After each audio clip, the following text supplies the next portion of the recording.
Hello students, welcome to my channel ahead with science. आज हम एक नए ऑर्गेनल के बारे में पढ़ेंगे जिसका नाम है माइटोकॉन्ड्रिया। माइटोकॉन्ड्रिया। ओके। तो अब माइटोकॉन्ड्रिया के पहले हम डायग्राम के बारे में समझ लेते हैं, उससे हमें एक तरीके से समझने में आसानी होती है कि पूरा जो वीडियो है किस चीज़ के बारे में, उसका डायग्राम समझ लेते हैं तो बाकी चीज़ों को समझने में थोड़ी आसानी हो जाती है। तो यहाँ पे इसीलिए मैं हर वीडियो में कोशिश करती हूँ कि एक डायग्राम से आपको चीज़ों को समझाऊँ जिससे कि आपको ज़्यादा मुश्किल ना हो चीज़ों को समझने में। तो माइटोकॉन्ड्रिया का ये डायग्राम है। माइटोकॉन्ड्रिया, पहली बात तो एक बात समझ लो कि ये टू मेम्ब्रेन कवरिंग होती है इसमें। वैसे तो हर ऑर्गेनल मेम्ब्रेन बाउंड होता है, लेकिन माइटोकॉन्ड्रिया में दो मेम्ब्रेन्स पाई जाती हैं। एक होती है आउटर मेम्ब्रेन। आउटर मेम्ब्रेन जो होती है वो पोरस होती है, और दूसरी होती है इनर मेम्ब्रेन। इनर मेम्ब्रेन जो होती है वो डीपली फोल्डेड होती है। अब इनर मेम्ब्रेन डीपली फोल्डेड क्यों होती है वो हम थोड़ा आगे समझेंगे, पहले हम इस डायग्राम को पूरा समझ लेते हैं। अब यहाँ पर डीपली फोल्ड्स, ये जो फोल्ड्स होते हैं इनको कहते हैं क्रिस्टी, और इन फोल्ड्स के अंदर में जो स्पेस पाई जाती है उसे हम लोग कहते हैं ल्यूमन। और एक और चीज़, जो आउटर मेम्ब्रेन और इनर मेम्ब्रेन के बीच में जो स्पेस पाई जाती है उसे कहते हैं ट्रांस मेम्ब्रेन स्पेस। और यहाँ पे जो ये डॉट्स दिखाई दे रहे हैं ना आपको, ये वाले डॉट्स, ये डॉट जो होते हैं ये डीएनए होते हैं। मतलब माइटोकॉन्ड्रिया का अपना खुद का डीएनए पाया जाता है। सेल में तो डीएनए होता ही होता है, लेकिन माइटोकॉन्ड्रिया का अपना खुद का डीएनए भी होता है। अब हम पढ़ते हैं थोड़ा सा इसके बारे में। माइटोकॉन्ड्रिया माइटोकॉन्ड्रिया वो पहली चीज़ ये है कि इसे कहते हैं power house of the cell. अब माइटोकॉन्ड्रिया को power house of the cell क्यों कहा जाता है? क्योंकि माइटोकॉन्ड्रिया जो होता है वो एनर्जी जनरेटिंग एटीपी को बनाता है। अब ये जो एनर्जी जनरेटिंग एटीपी होता है इसे कहते हैं एडेनोसाइन ट्राइफॉस्फेट। एडेनोसाइन ट्राइफॉस्फेट जो होता है वो energy currency of the cell कहा जाता है, क्योंकि ये जो energy currency of the cell होता है, और ये जो बनता है ये किसकी हेल्प से बनता है? इलेक्ट्रॉन ट्रांसपोर्ट चेन की हेल्प से बनता है। ये कैसे बनता है? अभी जो एटीपी जनरेट हो रही है माइटोकॉन्ड्रिया में, ये इलेक्ट्रॉन ट्रांसपोर्ट चेन की हेल्प से होता है। लेकिन जो इलेक्ट्रॉन ट्रांसपोर्ट चेन है इसके बारे में डिटेल में हम हायर क्लासेस में पढ़ेंगे। अभी हम सिर्फ इतना समझ लेते हैं, ये power house of the cell जो माइटोकॉन्ड्रिया को कहा जाता है वो एटीपी को जनरेट करता है। एटीपी जो होता है वो एडेनोसाइन ट्राइफॉस्फेट होता है, वो energy currency of the cell कहा जाता है उसको, और ये इलेक्ट्रॉन ट्रांसपोर्ट चेन की हेल्प से बनता है। इलेक्ट्रॉन ट्रांसपोर्ट चेन को ईटीसी भी कहते हैं, इलेक्ट्रॉन ट्रांसपोर्ट चेन।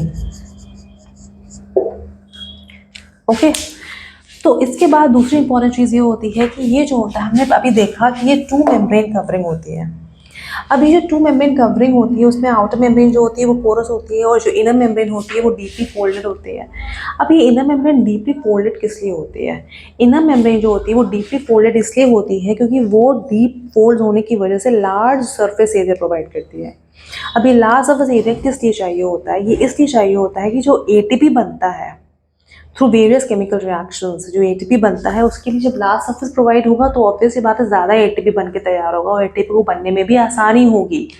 इसीलिए ये वाले जो इनर इनर माइटोकॉन्ड्रियल मेम्ब्रेन जो होती है वो कैसी होती है? वो डीपली फोल्डेड होते हैं। तो यहाँ पर हमने देखा एटीपी क्या है, एटीपी के बारे में हमने यहाँ समझा। एटीपी जो power house of the cell होने की वजह से जो एटीपी जनरेट करता है। दूसरी चीज़ टू मेम्ब्रेन कवरिंग में इनर मेम्ब्रेन हो गई जो ये होती है, और आउटर मेम्ब्रेन जो होती है, यानी कि जो एटीपी बनता है वो इनर मेम्ब्रेन में बनता है। Inner membrane response ATP formation जो होती है वो इनर मेम्ब्रेन में होती है।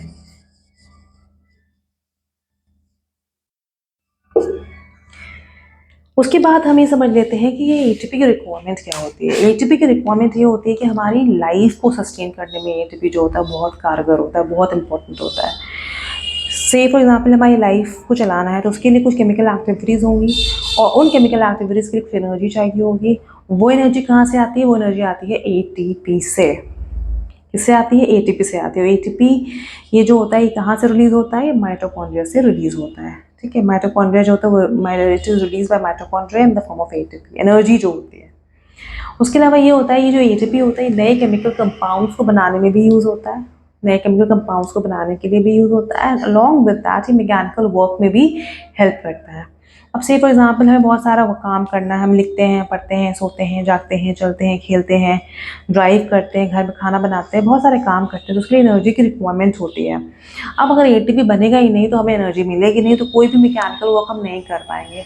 लाइफ को सस्टेन करने के लिए जो केमिकल एक्टिविटीज़ होती है, अगर एटीपी नहीं होगा तो हम नहीं कर पाएंगे। ओके, उसके बाद last but not the least कि ए जो माइटोकॉन्ड्रिया होता है उसका अपना डीएनए भी होता है और अपना राइबोसोम्स भी होता है। डीएनए अपना होने की वजह से ये सेमी ऑटोनॉमस ऑर्गेनल हो जाता है।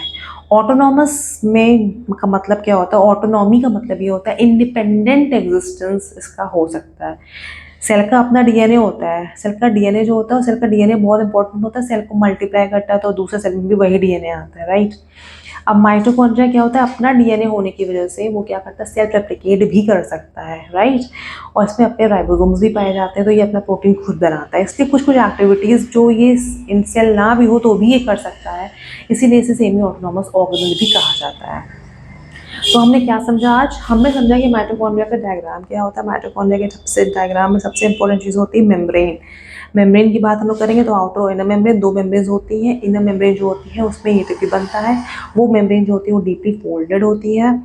डीप फोल्ड होने की वजह से एटीपी जनरेशन आसान होता है, और एटीपी जनरेट करने के लिए जो केमिकल एक्टिविटीज़ चाहिए होती हैं वो आसानी से लार्ज सर्फेस एरिया होने की वजह से बन जाते हैं।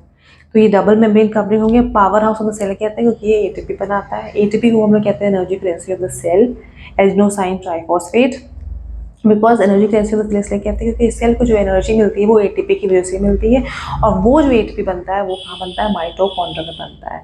और एनर्जी हमारे लाइफ को सस्टेन करने के लिए भी एटीपी की रिक्वायरमेंट होती है, साथ साथ कुछ केमिकल कंपाउंड्स बनाने के लिए and for mechanical work ATP का रिक्वायरमेंट होता है, जो कि माइटोकॉन्ड्रिया से में बनता है, राइट।